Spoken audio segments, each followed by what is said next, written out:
E3 dying? That's the question we are here to answer today, using evidence from past events and current alike. We'll see if E3 is truly dying, and also if it should die.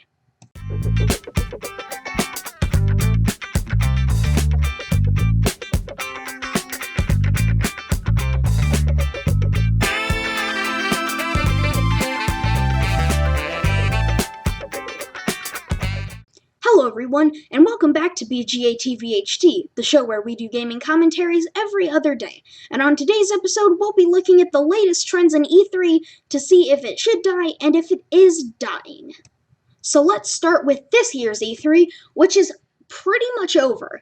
It's been pretty disappointing. EA Play was a disaster off the conference stage. Sony left the show to join Nintendo in not doing a live E3 presentation, or really a presentation at all. They may come back next year, but I don't think so. First, let's talk about the benefits and drawbacks of having an E3 show. Some of Nintendo's last proper E3 press conferences were something special. Nintendo 2008 has gone down in infamy as one of the worst E3 showings of all time. You not only had the immeasurable cringe of some of the speakers and demonstrators that they had up there, but also the fact that they had almost no impressive news other than to say that a new Mario and Zelda were in development. Coming back to this year's E3, we've got some clear signs that the main attendees didn't have much to show. It seemed that Bethesda really only had Doom Eternal. Not much else from them was shown. No mention of Elder Scrolls 6 or Starfield, their new IP, so I at least think it's safe to assume that those are going to be next-gen games. Microsoft didn't have much to show for themselves, but since Sony dropped out this year, third parties had nowhere else to go but them. So that's what filled most of their conference. The games they did show from them was fine, though it was quite boring for me at least. For game companies, I think that having to have major announcements in June every year isn't very easy. At least to me, if I was in charge of Sony or Microsoft, I would not have a bunch of first-party games ready every single year to show. It would be much easier to have a Nintendo Direct-style announcement thing. And hey, look at that! Sony, Nintendo, and Microsoft all have one. What do you know? PlayStation's State of Play series, of which there have been 2 so far, have stumbled slightly. They didn't bring huge announcements, and for that it seemed that the community wrote them off as bad streams. The first was really for VR. Most of the games announced were VR, and I think that some of those games actually put some more value in me wanting to have a PSVR at all, so at least to me, they weren't all too bad. Nintendo's E3 2019 Direct was something alright. Most of the games shown were already known about, though there was info on the next Animal Crossing and Luigi's Mansion. Surprisingly, no Mario Maker appeared. The next 3D Zelda game was announced, and it picks up right where Breath of the Wild left off things. This is the first game since Majora's Mask that was an absolute direct sequel to the last. Overall, a fine show.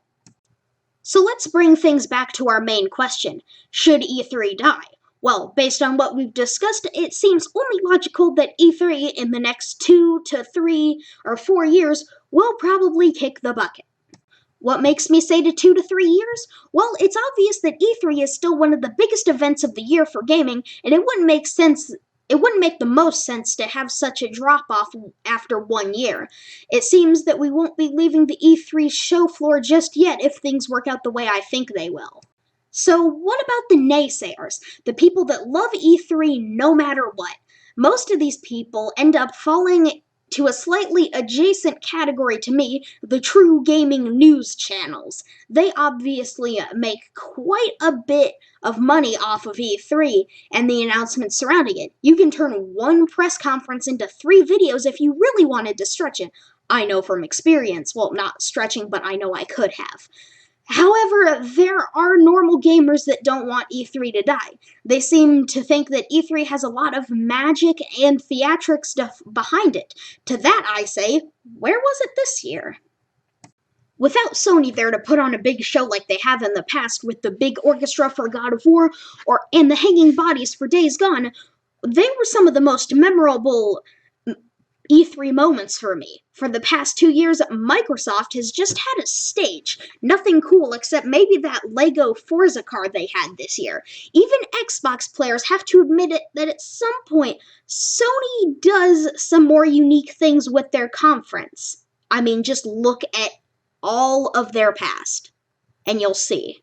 Square Enix's conference was devoid of theatrics, except for this strange painting sort of thing.